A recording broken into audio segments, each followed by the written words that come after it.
What's going on, everyone? Welcome to the podcast. Hope you're all doing well. As always, I am your host, Justin Harold. With me, my co-host, Jeff Santa. And today is the 26th episode of the Cleveland Post podcast. The Cleveland Browns are 7-3 for the first time since 1994. And they just beat the Eagles in a pretty good game, I'd say. I mean, for the most part. I don't know if you want to say that last score of theirs was padded, but a good win against the Eagles. So, Jeff, how you doing, my guy? I'm good. We've had an interesting day on the Twitter, on the social medias. Glad that the Browns are 7-3, and I'm done. I'm done being negative. I'm getting this out of the way. I'm owning up to it. I was wrong. The Eagles are boo-boo. Okay. Fun fact: Carson Wentz is so bad. I mean, his O-line is so bad. Kelsey gets hurt mid-game. Unfortunate for them. They're not very good. Their offense is very, very bad. Very bad. Miles Sanders was balling on us, though. In that first quarter, I don't know why they didn't stay with it, because he was balling on us, and I don't know, it just seemed like they got away from that run game pretty quickly and kind of just, for some reason, put the ball in Wentz's hand, which was obviously a mistake. Yeah, definitely. But, I mean, I'll be the first to admit it. I was wrong. Myles Garrett. If Myles Garrett would have played, baby. Defensive player of the year, secured. Dude, he would have had 13 sacks coming out of week 10. Yeah. So that's disappointing. You know, he's going to miss another game. So we got injuries. We got, again, banged up instantly banged up again. Ward, you know, who knows what's going on over there. We might know. Maybe we know. Maybe. Check us out on Twitter. And Ronnie Harrison is day-to-day. So, you know, got to win that game. Got to beat everybody in that division. And I'm thrilled. Yep, absolutely. I agree. I mean, thank goodness for our defense taking advantage of a awful Carson Wentz. Made him play a pretty bad game altogether. I mean, you talk about the O-line for them and everything, but I mean, Kelsey and Peters are both prior Pro Bowl players. But yeah, I mean, Carson Wentz on the day, 21 of 35. 2 touchdowns and 2 interceptions, and I believe he fumbled, or no, what's his name fumbled? Miles Sanders, who's both on our fantasy team. So fine. Unfortunate for us. Don't need him. Browns win. That's all that matters. Browns over fantasy always. You think they're going to start Jalen Hurts over there? Honestly, at the end of the day, if you're Doug Peterson, I think you got to look at yourself in the third quarter of this game and really consider it. Putting him in. The weird thing that I saw, though, was that he was already asked that question. It said, if you start Jalen Hurts, then it's a signal of the end for, like it's like we're giving up the season, which, doesn't make sense. Yeah. Starting, though, I mean, starting's different, but, their offensive line is so bad that Jalen Hurts would just, I feel like, give them a huge boost just because he's that much more mobile than Carson Wentz. Just run away from the pressure that's going to be there. Maybe, but man, does Carson hold that ball forever? He holds it forever, and then other times the pocket literally is non-existent. Yeah, well, that's the first time I saw Olivier Vernon just completely bulldoze dudes into the opposing quarterback. So, but talk about a dude stepping up for Miles, gets 3 sacks in a day where Miles might have had 6 sacks. So. The defense was awesome. The defense did really, really well. Denzel Ward played an amazing game. Unfortunately, somehow got hurt. Didn't even notice that he got hurt. But, yeah, he played a phenomenal game. Caused the pick 6, got an interception of his own, had a couple nice pass deflections, and a really poor man's pass interference call. Jeff, me and you were arguing. Terrible. Yeah, but me and you were arguing before about a Rashard Higgins no call. You said that was good, and if you look at that, Denzel one, the refs are going to be inconsistent. The announcers sounded dumb calling that one because they said it was a little. I literally heard the announcer, and he was like, "Yeah, just a little hand fighting," and I didn't even really see the replay, but yeah, that one was bad. Yeah, but all in all, Nick Chubb, thank God that he's back and he's healthy, because my God, that dude fought for all of his yards and created his own holes and everything. If I have a message to deliver to any Browns player or position group, it's to the offensive line, and it's sack up already, because you guys haven't played well since Pittsburgh. From my point of view, you guys are good in the pass protection, but I mean, our bread and butter comes from running the ball, and there's no excuse for our guys just completely getting blown off the ball by people. Sometimes I can understand if they're always stacking the box, which I understand they are, but on the plays where you have your one-on-ones and you're supposed to be pulling correctly and everything, I don't know. There were a lot of times where I looked over at Jedrick Willis. This was Jedrick Willis's worst game, and he just looked clueless on the one time when he got beat off the edge and the fumble was caused because of that.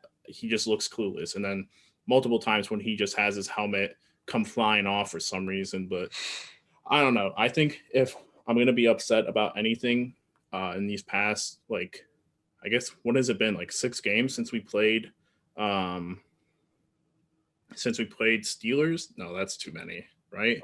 Five games ago. Yeah, 5 games. Yeah, I mean, the offensive line needs to pick it up, because honestly, they look like they're getting physically manhandled by every other team. I mean, yeah, that's the game plan. Stop the run and make us pass the ball. I mean, we're not thin at the wide receiver core. Like, I can't even say that. Like, we have good guys. Higgins is a stud. Landry's been, I feel like underperforming and banged up, kind of it respectively in his own right. Underutilized a little bit too, maybe. Yeah, definitely underutilized. Had a nice run pitch. And we don't have Janovich this week. And I like when we bring Hooper into the backfield and like run him as a fullback sometimes. We do that like once in a while. We did that in the Raiders game maybe a couple of times, maybe. And we did it last week. But yeah, I didn't see a whole lot of that. I feel like maybe teams are just figuring out our run schemes, and that's what you got to prepare for. You got to prepare for Chubb and Hunt if you're playing us. I think it was last week because Hooper was out for the Raiders game with Wyatt Teller and all those guys. But I think because of Janovich not being there, I think they did more of Bryant and Carlson were kind of doing that motion into the fullback position. But for me personally, I think the one thing that I want to see more of is kind of I don't know if I texted you this or I texted my uncle this, because my uncle, lifelong Browns fan and season ticket holder, I texted him about what I thought about the offense, and I thought that so this is what we were going on about. So I said teams starting to figure out their offense apparently. He asked me, you think we can run on them? Philadelphia had everyone in the box yesterday. And I said, haven't been able to run on anyone until the fourth quarter, and that's thanks to Nick Chubb making cuts and holes for his offensive line. He says passing game would help, except weather has been lousy. Let's see what happens in Florida this week, which has been one of my biggest things. And then I said, got to start doing more first down passes. We did so this past game. We started the drive with a first down pass with Njoku dropping a very good ball, in my opinion. I just said it's really nice to have Nick Chubb back. So, I mean, those are my points. Honestly, don't want to get too into this because me and Jeff, like he said, did get into a pretty talked about debate over Twitter. So I kind of want to get into that. But Jeff, if you wanna talk about anything a little bit more before we get into that. No, it's a good win. I think that's what's really underrated about our running game. They do a good job. Teams do a good job for so long, like 3 quarters, and then it just feels like it all catches up to them. And sticking with it, we wear on them just all game long. Kareem and Chubb just pound and all day, and then at the end of the game, their defense is so destroyed and so worn out that they just can't handle them anymore. That's what we do. That's what we've been doing well the past 2 games, Texans and Eagles. Yeah, absolutely. So with that being said, obviously good win against the Eagles onto Jacksonville. We'll have a preview and everything for that later in the week. But so to change a little bit, to go off, what we usually do in these podcasts, we're actually going to get into a debate about Baker Mayfield and what our thoughts are on him getting a contract extension after this season. So me and Jeff got pretty into it about this over Twitter.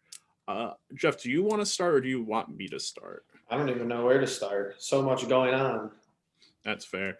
So honestly, it was a pretty loosely structured conversation. It really was. It's really hard to kind of have those kind of arguments over like text messages or DMs or whatever it may be when it's not like when you're talking to someone and really figuring it out. But essentially what it was about was like, does Baker Mayfield deserve a contract extension off of what we've seen?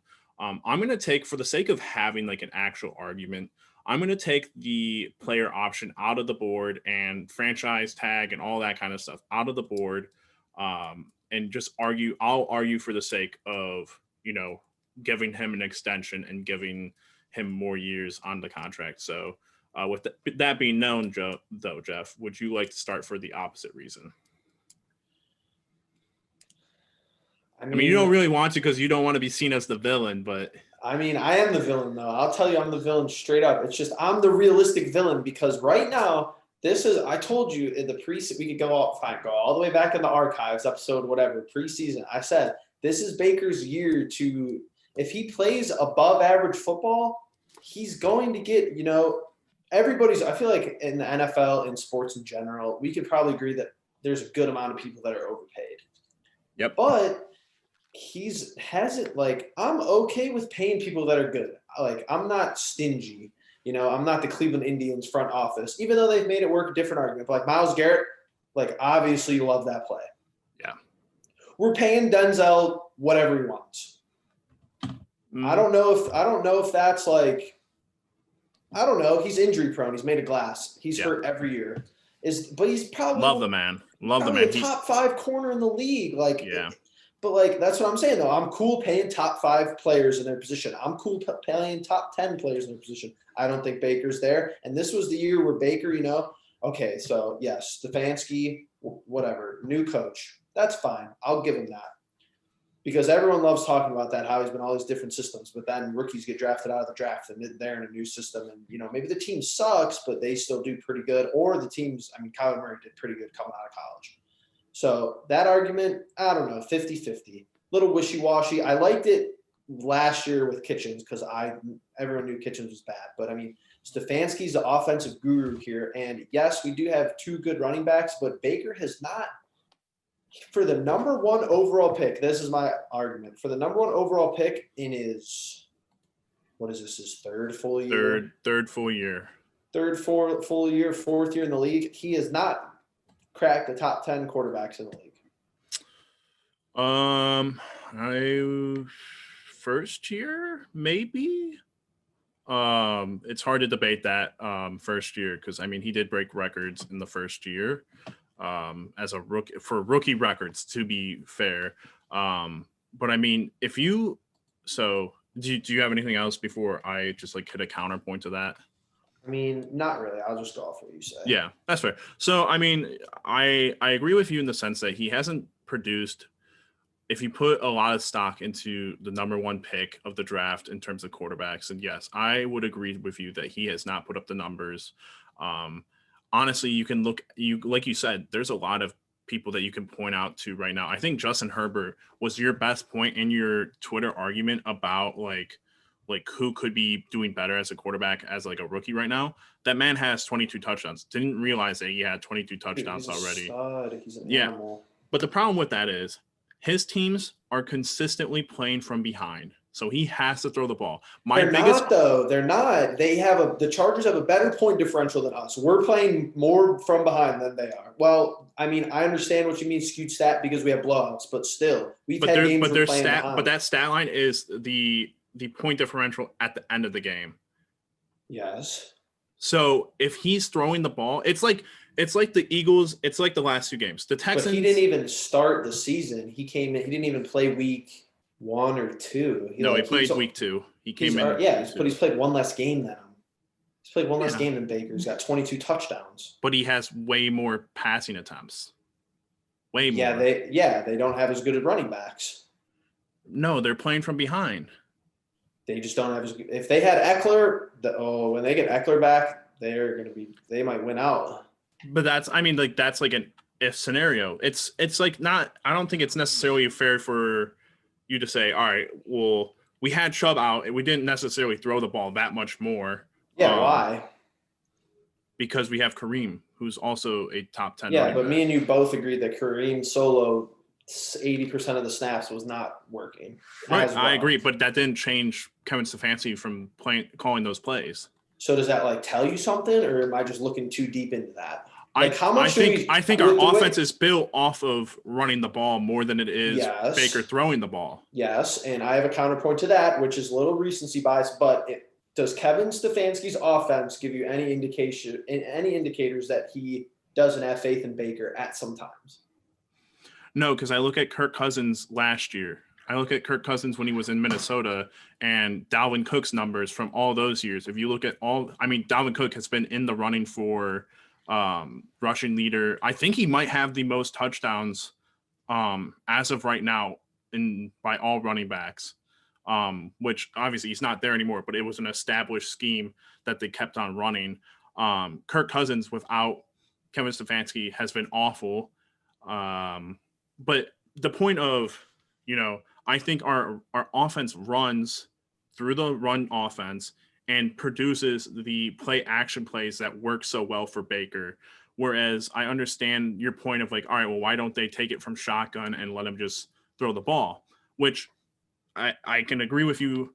It hasn't been phenomenal. He's no Aaron Rodgers, but he also hasn't been as bad as what he was last year, which was the biggest point I think coming into this year is don't lose. Baker lost us games last year.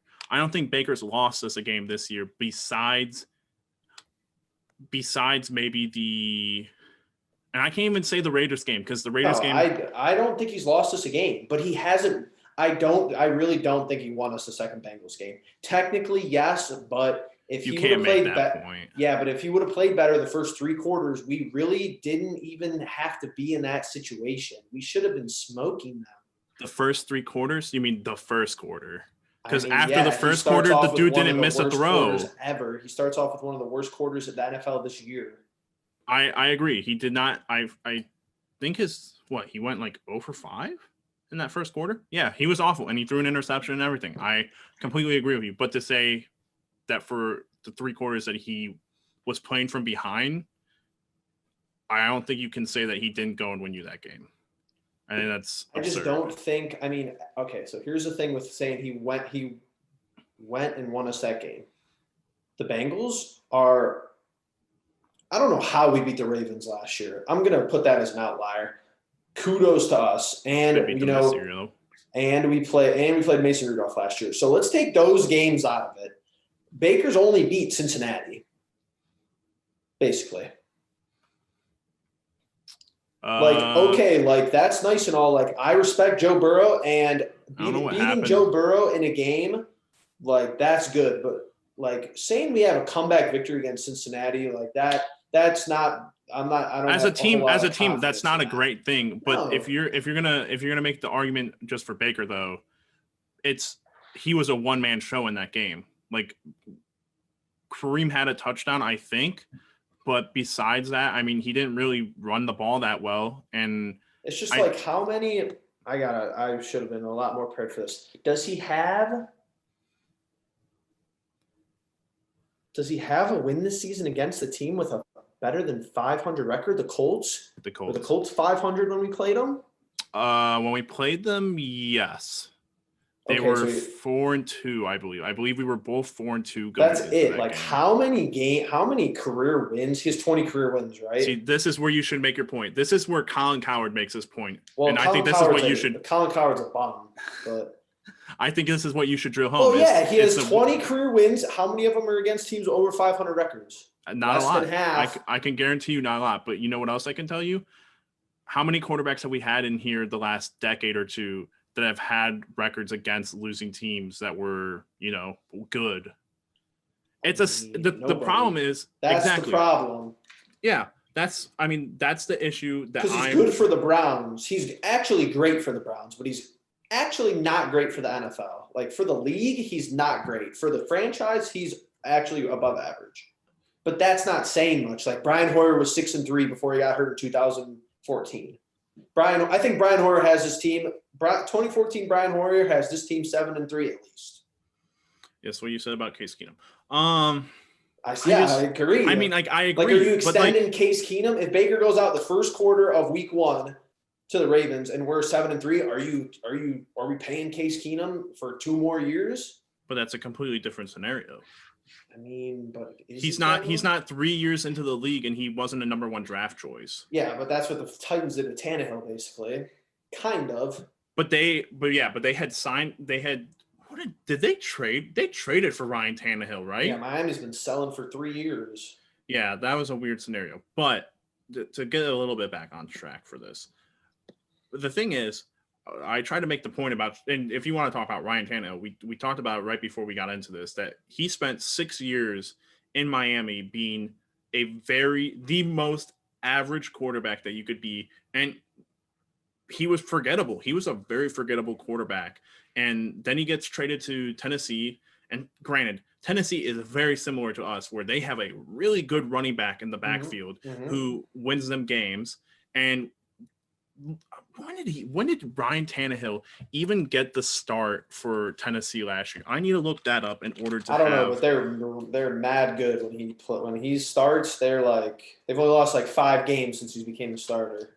But how many games did he get in that 2019 season is the key there. Bunch.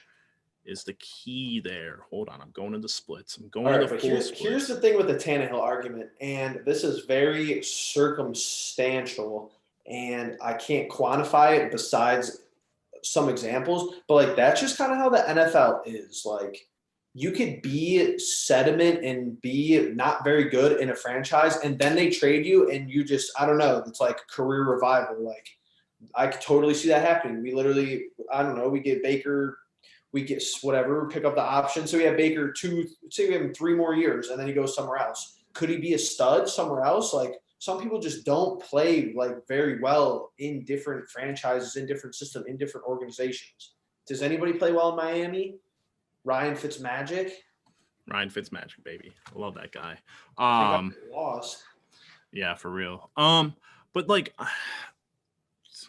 the thing about that is like the reason why I'm not going to make the argument for giving him a huge contract. I will make the argument for extending him for 2 years. You give him 2 years, and those 2 years you give him his second year with Kevin Stefanski and his third year. In that time, you should be in playoff games. And if you aren't winning a playoff game this year. Yeah, but you're not going to. But Jeff, there's no way you were expecting us to beat the Kansas City Chiefs or the Pittsburgh Steelers, whoever we may face in that first round. No, but I got us in the playoffs preseason. Yeah, absolutely. So do I. But like my thing is, and it was evident once you lost those games to the Steelers and to the Ravens the way you did, and I won't even say the Raiders because that wasn't bad, but the thing that those teams have done so well is, one, stick to their guns. So they haven't had. When was the last time those teams were coachless or GM-less for multiple years? And the Ravens and the Steelers. When was the last time they've had like internal? Right. When was the last time they had internal struggles like the Browns have? It hasn't been relative in 2 decades. But when's the last time they drafted a rookie quarterback who went and won him an MVP? Ravens are pretty recent. Yeah, but also he didn't win this first year. Yeah, but he's already won that. He hasn't won any, but he hasn't won playoff games. He's already an MVP though. But is that really like a thing to be happy about if you haven't won playoff games? Yes, if he's an MVP, he should have won He should have won playoff games. No. Why not? Because it's a regular season award. You're telling me you would rather. I would rather have Baker Mayfield win a playoff game than be MVP. Okay, 1,000%. I agree with you, but you just said that we're probably not going to win a playoff game this year. You just said that. But like, if you're gonna say that, but like right now, you'd rather who's in the better spot now? Ravens fans with Lamar Jackson's MVP and playoff appearances the past 3 years, or us with Baker Mayfield no playoff appearances? They're better off. Right, but could he be a fluke? who was Lamar Jackson's coach his rookie year? Harbaugh. Okay, and who is his coach right now? Harbaugh. Who is was Harbaugh? But Harbaugh is Harbaugh. How many playoff games has Harbaugh won? exactly? So who was Baker Mayfield's first head coach? So why does it matter though? Why does the coach matter? Because head coaching matters so much. But the head coach, but he was a Heisman in college. Like he had a different coach in college. He wins the best award in college, and then he comes to the NFL and wins the best award in the NFL. But Baker hasn't done it. So what does it matter? Harbaugh's not out there running around with the football. But they're calling the plays. They're calling the plays that those guys get to run. Though? Yes. He's calling all of our plays because Baker audibles. Like I felt like I was watching JV football trying to watch Baker audible on Sunday. Lamar might be out there running the whole offense. You think every play over? You think Pete Carroll calls every play in Seattle? No, not Pete Carroll. Not Pete Carroll. Russell Wilson. But Russell Wilson's a completely different player. That's like saying Aaron Rodgers. We're not going to compare those two to Baker Mayfield. Why? Baker Mayfield's the number 1 overall draft pick. Let's compare them all. Okay, but Tom Brady's a 6th rounder. Like, what does that matter? In the bottle. I mean, that's a go. That's just. Russell Wilson was a 3rd rounder. If you put so much stock into these draft numbers, it does not.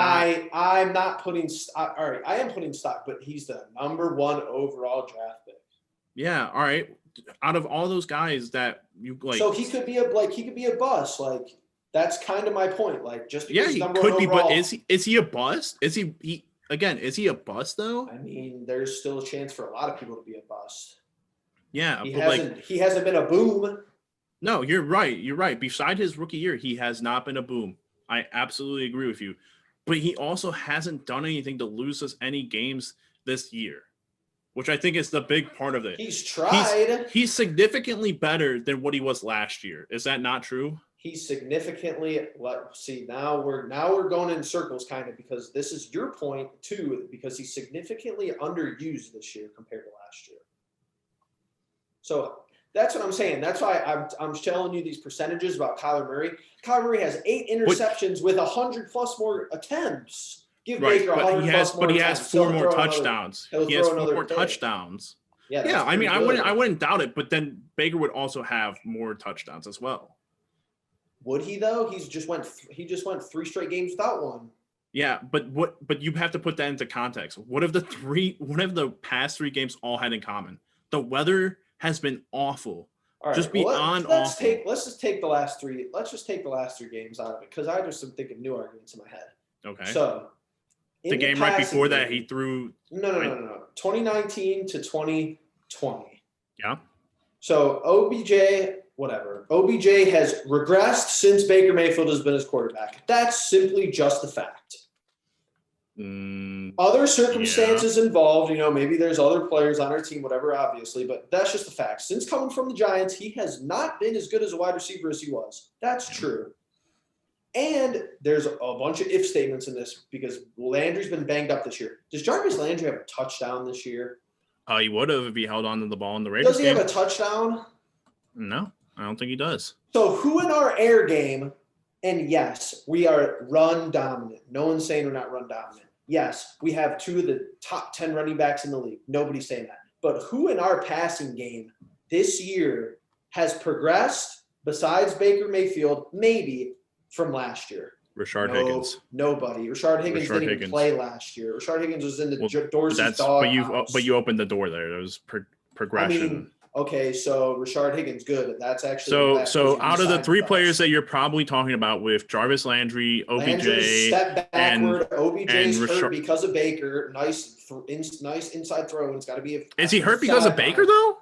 He's not healthy because of Baker. That doesn't make any sense. How is Baker to blame for a play where after he threw the interception, Odell had enough time to go try to make a tackle, and that's when he got injured? So if he doesn't throw the interception, is OBJ hurt or healthy? I don't know. Is Joe Burrow healthy if his lineman doesn't let him get sacked all the time? He might be. He got sacked a bunch. Okay, so he might be hurt then. But who knows if he tears his ACL the next play? The product of the play, yeah, it's football. People are going to get hurt. But the product of the play is bad throw by Baker. OBJ gets hurt trying to tackle the guy.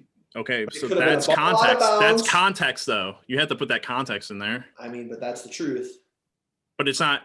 Baker Mayfield threw a pass that got no. Baker Mayfield didn't go snip his ACL, but Baker Mayfield threw a pass that was intercepted. The same play OBJ got hurt. Like, Yeah. obviously, it's football. I'm not blaming Baker So did Mayfield. J.C. Treader on that play, but it was Yeah. that Baker's fault.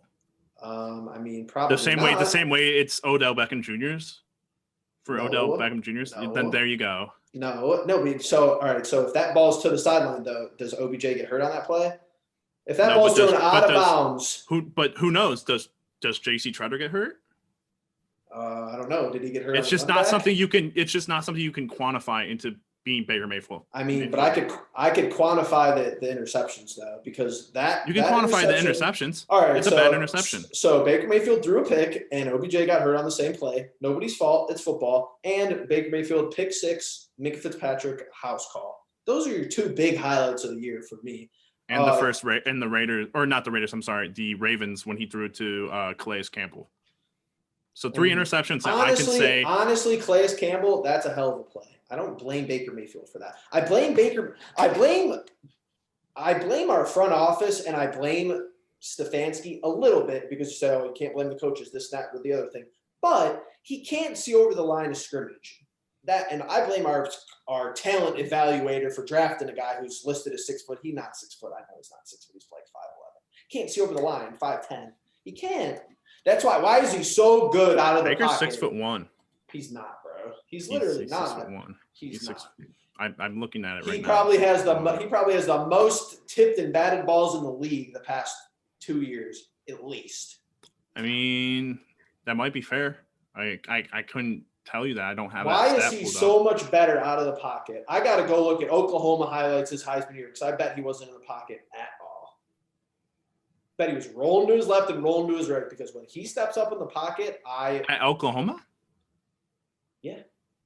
I don't know. I honestly can't remember. I mean, I can't remember. I saw him play against Ohio State too. The biggest thing about Baker, though, is that he was extremely accurate in in college, and he hasn't been as accurate as he should be. And I think that's a big point. I think he needs to be more accurate. I think that's when he plays his best. But also in the games where he doesn't throw interceptions, and this is part of your argument that he hasn't thrown a touchdown either. It's more about not losing the game than it is winning the game, especially when the big thing with Baker this season is that no one is asking him to be what you stated in the tweet, in the DMs about him being a top 7 or 8 quarterback. He's just a game manager. He's just supposed to manage the game. I understand, but it's not that we're not asking for him to be this. I think everybody in the Browns, here's me stating obvious again, just to lay it out there. It's not that we're not asking him to be. I would love for him to be a top 10, top 5 quarterback. We just, with this build of the offense, we don't need him to be. That's what I can agree with. But like, think of it last year, like, we don't have Hunt for however many games. He was out we don't have Hunt for half the season. We needed Baker to throw the ball more. He was not very good at it. I agree with you. But I also think that last year, if you're going to take last year and you're going to look at it, then you have to look at his rookie year. He was phenomenal his rookie year. He was god awful last year. And this year he's average. Is that fair? Is that fair to say? Yes. Okay, but this is the best team he's had offensively. I agree with you. Offensively, for the offensive scheme, coaching, and personnel, this is the best team he's had. So he shouldn't be average. I agree with you. Can I make one point about rookie year quarterbacks? I think rookie year quarterbacks are consistently have for the past few years now played above average football. I agree with this. Than they do for like the rest of their careers. I think Herbert will get figured out. I will look at Lamar. I think you can take Lamar's first season as like a weird. Yeah, but I don't know what's going on. Lamar had his rookie year, then he won MVP, so that's not really relevant. True. But I think his second year was technically his like rookie year because when he got to start in week, was it 11? He got week 11, so he got 6 games. He got 6 games in that season, and then he got the next season, balled out. I don't think teams really had him figured out. Now, if you look at him this season, this is his worst season by far, and teams are starting to figure him out. Here's the thing. Here's the thing about Baker Mayfield and Lamar Jackson a little bit. They're playing the best. They're playing the best division in football. That's one thing that you got to kind of say up front. However, it wasn't the best division in football last year. This year, it's the best division in football, and it probably wasn't the best division in football 2 years ago. So 2 out of 3 years, it really wasn't last year because if you think about Ben Roethlisberger was hurt, no Joey Burrow, and the Browns. I thought you were just going to say that rookie quarterbacks usually play like pretty good, period. But projectables and everything aside with how Baker's actually played. Let's just talk about like his build, like actually like him fitting in as a player. I don't question his grit and his toughness. There's people that do that. I told you this many times. I think he's a gamer. I always thought he was a gamer. And people around him for progressive commercials, I don't really care about that. I don't care. Here's the thing though. Here's the way the NFL is going.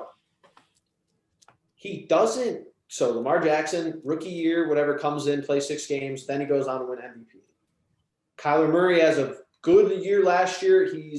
He's 1 or 2 for the MVP race. You could throw Russell Wilson up there. Maybe Dalvin Cook. Dalvin Cook's probably a 3 for the MVP race this year. IMO. Maybe drop down a little bit after the past couple games. But Baker is shorter for quarterbacks. He's shorter. He's not your 6'4", 6'5" guy.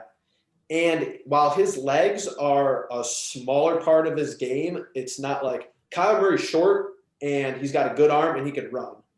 He's not tall. He's not advertised as tall. Lamar has a decent arm, maybe a little bit below average, and he can run. And he's kind of a bigger guy. And then you have your Herberts who are 6'5", stand in the pocket. Baker is not. He's not the traditional quarterback, and he's not the new wave quarterback. He's in the middle. It's weird. You're gonna have to give me time, but do you remember the stat, like the graphic that I showed you of Drew Brees, Baker Mayfield, Brett Favre? Of like their first 3 years. Yes. Yeah, go ahead. Go ahead. No, you're good. No, I'm trying to find it. My point with that is all those dudes are what you're talking about, them being short and they don't really have legs. I would even throw Russell Wilson in there in the terms of he didn't run a lot his first couple years. He was he's very mobile though now. Oh yeah, he's extremely good. Obviously MVP candidate this year. But my thing with this whole argument is that first year, very good, incredible. That's where he got like all his hype. And I'll be the first to say, I think it went to his head the next year. Adding OBJ to the locker room was a choice. I still think there's time to make it work. We'll see about that later. But second year, awful, worse in the league, almost as bad as Jameis Winston, who is a backup right now, also number 1 pick. I think this year he's been average, but he's been average in the best way that we're 7-3, and there's no real reason to kind of be upset with him. I can absolutely understand the idea of, okay, he's not playing like a number 1 pick should be, and that's totally agreeable. He has a fantastic offense around him. But if you put him, and this is probably the only team that I think like it's really weird how they work right now, is the Chicago Bears. If you give him that team, I think he's balling out. I think he's absolutely balling out. I think he's better than Nick Foles and Mitch Trubisky. And I'll even go to the fact of if he's with Sean McVay in Los Angeles with the Rams, I think he's also putting up the same. He almost is. That's the thing. I did look it up before. He is putting up the same numbers except for yards as Jared Goff. And so my point with this, and this is what I'll just end it on, is I'm not signing him to the max contract. I'm not giving him a Patrick Mahomes deal.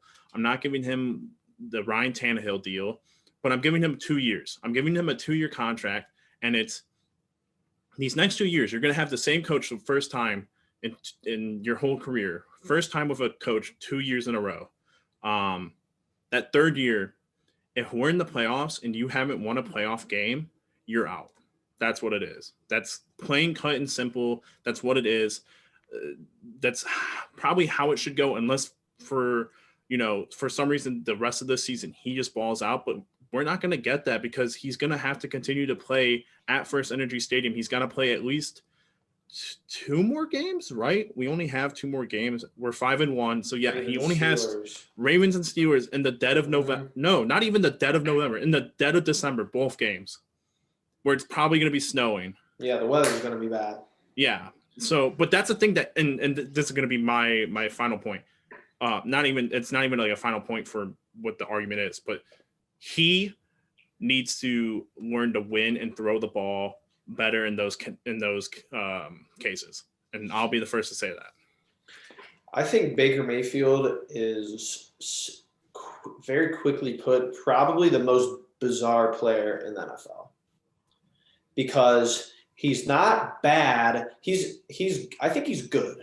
I think he's the most overanalyzed quarterback. Yeah, but I think that's other circumstances that all. I think it comes with the first pick. I think it comes with being a first overall pick. Yes. Okay, so here, let me try to go rebuttal like in order. Jameis Winston, first overall pick. The Buccaneers identified that he was not very good. Got rid of him. Was Baker Mayfield better last year? A little bit. The 40 interceptions. Better than last year, you mean? No. Is Baker last year? Was he better than Jameis last year? Oh, yes, but I mean they were basically the same player as far as Jameis had more interceptions. The Buccaneers moved on from him.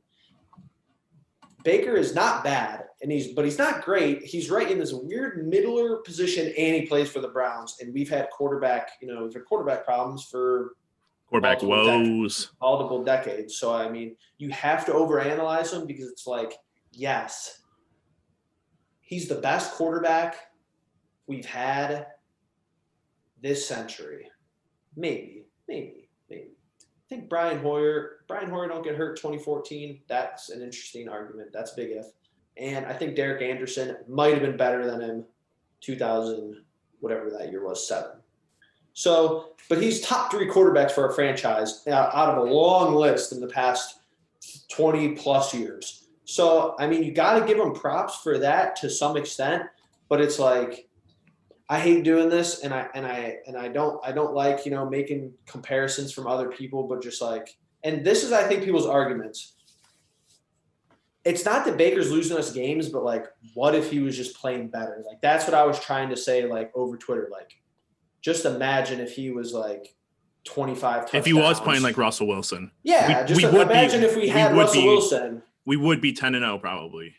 Oh, for sure. I mean, that's a big if. You can't think like that as fans, but it's just like every week I turn on other people playing, and I just see these quarterbacks making dime throws, standing in the pocket. Teams that don't have as good as personnel as us, we have one of the best offensive lines in the league, and we have the top 2 running backs. So, and I know that that's how our team's designed.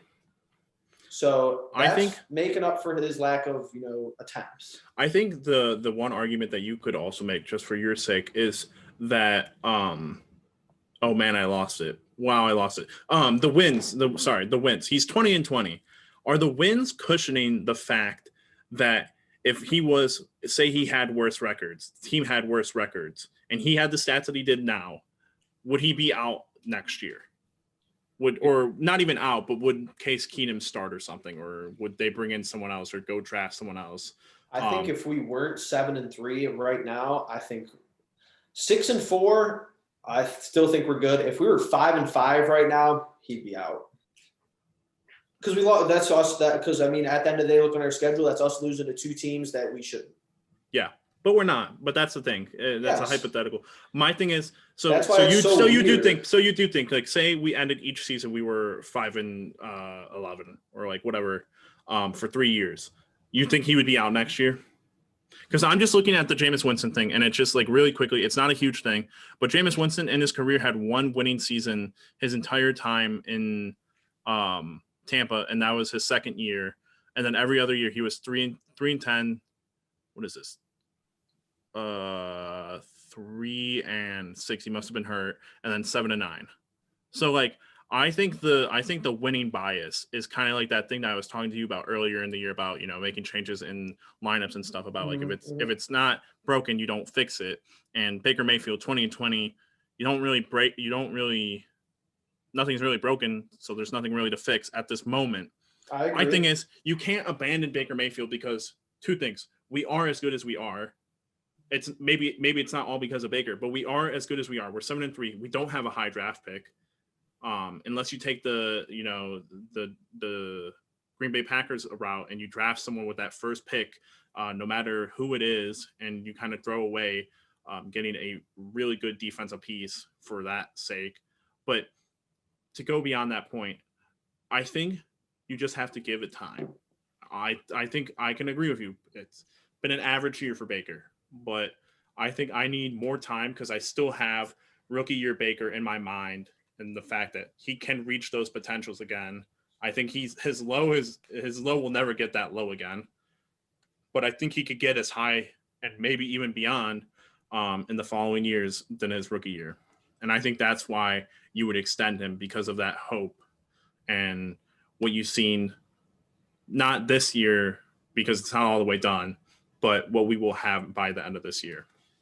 It's really all depending. This argument comes down to his attitude, because no, you don't abandon him. We're 7-3. If we make the playoffs this year, he deserves at least, 1 or 2 more years. But I'm not paying him if he's gonna be cocky and be an ass in like the contract negotiations or whatever, like the extensions. Like, I could see us overpaying him, and then he's just this for, we pay him for first round exits for the next 2 years or 3 years. And how long did Dallas do that with Tony Romo though? Yeah, Tony Romo, another Andy Dalton. Can't stand him. But I mean, that's what I'm saying. Like, people. I understand what you're. I know the NFC East is really bad, but like, people were arguing about Dak Prescott getting paid. Like, come on, like Dak Prescott's a baller. Like, he was probably going to be the MVP this year on a terrible Dallas team if he didn't get hurt. He was going to throw for 6,000 yards maybe. Like, come on, man. Like, Baker ain't having. Again, with Ezekiel Elliott on his team, Baker doesn't have 2,000 yards through the first 5 games. I just think that's, again, like, over their West Coast offense. They know they are. We're not a West Coast offense. Yeah, we're AFC ground and pound, but it's like, oh, here's the thing I almost forgot. I gotta go to Super Bowl winners. Super Bowl winners for what? Just in general, because here's the thing, and I love Nick Chubb and I love Kareem Hunt and I love how we operate as a football team. But and I could be wrong, there could be an outlier year, but let's Patrick look at Mahomes, the last. Yes. Okay. Tom Brady. Yes.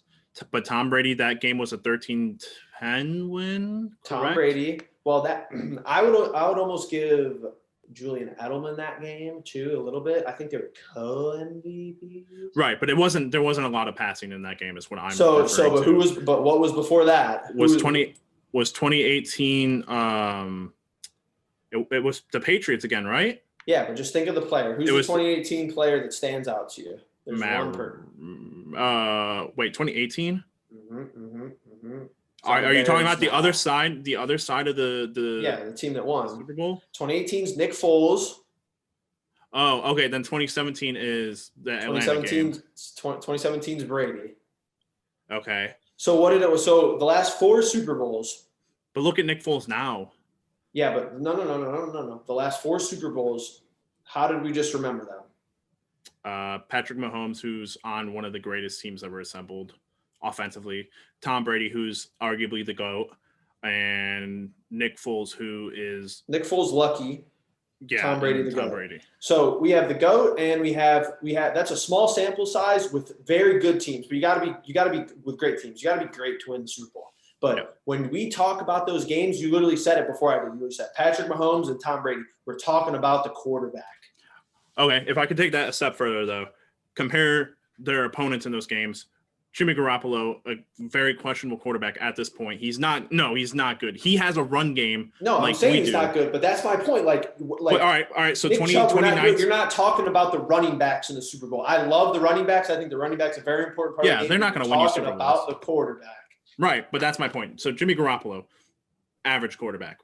So you have faith in Baker to win us a Super Bowl? No, but are you putting Nick Foles in that category? I'm putting Nick Foles in the weird Joe Flacco category, but they still needed him to play above average. It's not like they just handed the ball off to Miles Sanders the whole game and just beat Tom Brady. You're right. So then that third game was Jared Goff, correct? Jared Goff didn't do anything in that game. Then 2016 is the Atlanta game. 2016 is the first one that 2016 is Denver 24, Carolina 10, and that's a defensive game for me. Right. So wait a minute. I'm sorry. So I'm trying to go in order of like the quarterbacks. But so essentially Jared Goff was a player, Jimmy Garoppolo, Nick Foles, Cam Newton MVP year. That was his year. So that's the one outlier in my argument. Yeah, they only scored 10 points. Yeah, I can't even. So those 4 players were on the opposite sides of those guys that you were talking about. So you had one outlier, I have one outlier. And then 15 is Brady beats Russell 28-24, and then 2014 is 43-8 Denver Russell. Yeah, but that was an awful game. Awful game. My point being, Baker, if you're going to say Nick Foles, I'm going to say Baker Mayfield. Like, that's just what it is. I think Baker Mayfield can play. I think Baker Mayfield can play well enough to get us into the Super Bowl.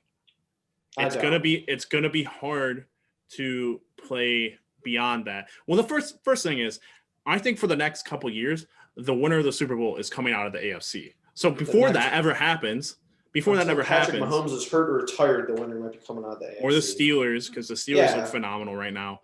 If Big Ben and Mahomes are in the league, the winner's coming out of the AFC probably. And, good thing Brady left. Yeah, but I just think that you got to give I think Baker's good enough to get us to a playoff game. But is that I think. But I think he can win us a playoff game too. I really do. I don't. Not right now. Depends. He's got. Not right now. I agree with you. Not right now. But not with. But neither can Lamar Jackson. So. Truth. So, all right. I think we're going to call it there. We went pretty long. So that's a good one. Yeah. It was pretty heated. So I like it. But yeah, we'll wrap it up there. Thank you very much for watching, everyone. And we'll catch you in the next one. Peace.